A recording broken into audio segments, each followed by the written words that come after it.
আব্বা,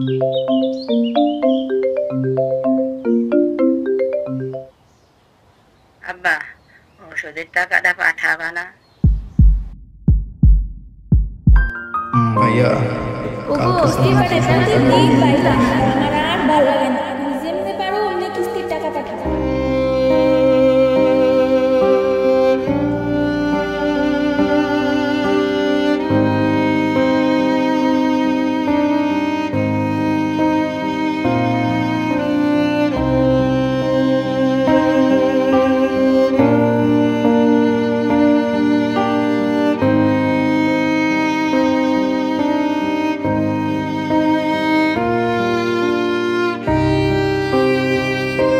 শুনো, আমি তোমারে ভালোবাসি, তুমি যেমনি রাখবা আমি অমনেই থাকবো।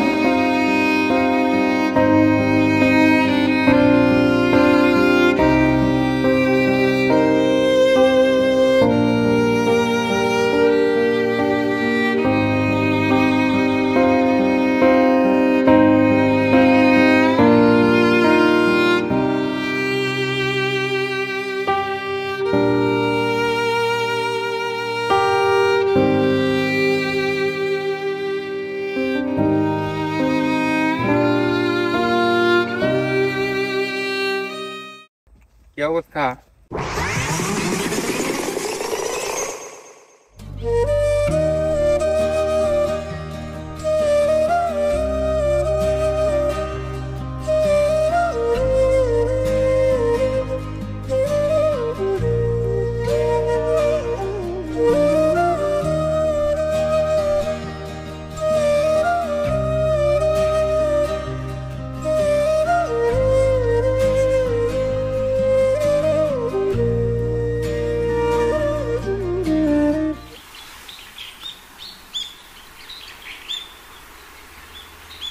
আচ্ছা, অনেকদিন ধরে হইতেছে কি মানে কাচ্চি মাছি খাওয়া হইতেছে না, বালি ছেলে থাকতে থাকতে আর ভালো লাগতেছে না।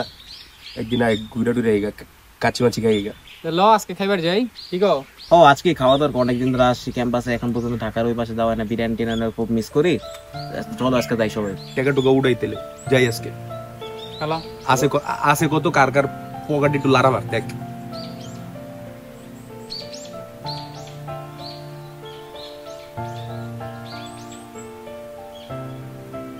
কত করে?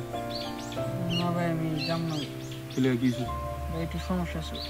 কি সমস্যা আছে কি সবাই মিলে যাবো, হয় যাইব না? এবার কান্দো তো লালা রে। এই বেটা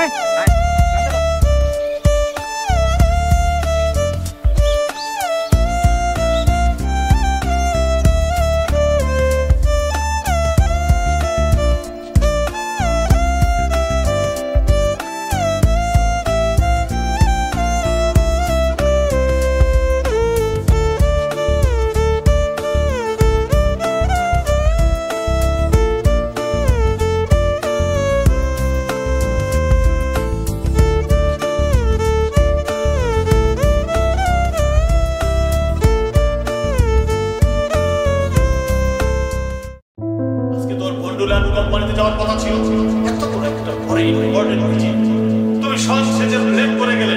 তারা তো একটা ইম্পর্টেন্ট ক্লায়েন্ট।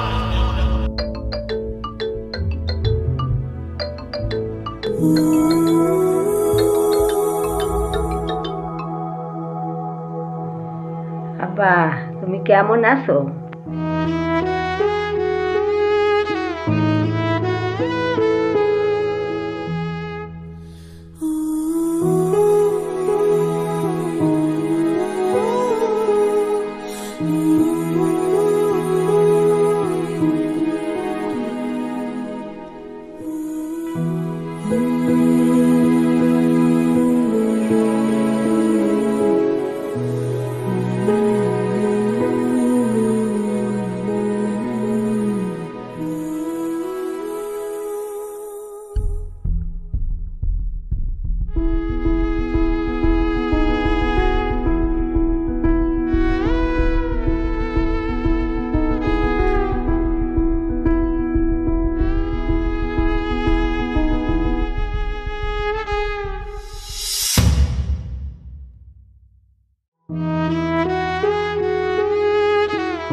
আজকে আসার সময় আমার জন্য ফুল নিয়ে এসো।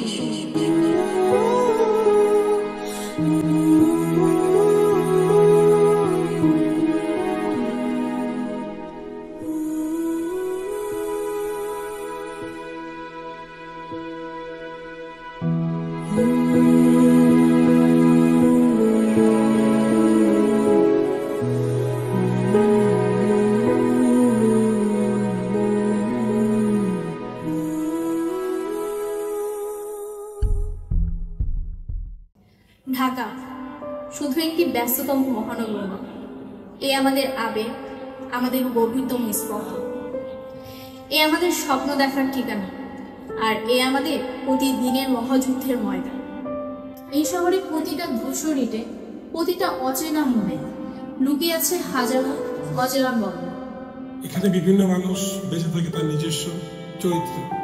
কেউ বা বাঁচে তার বন্ধুত্বের হাত ধরে, কেউ বাঁচে তার ফ্যামিলির হাজার স্বপ্ন পূরণের ইচ্ছায়, কেউ বা বাঁচে নিজের জন্য। এত এত সমস্যা থাকা সত্ত্বেও ঢাকায় কেউ ছেড়ে যায় না, বা ঢাকাও কাউকে নিস্তার দেয় না।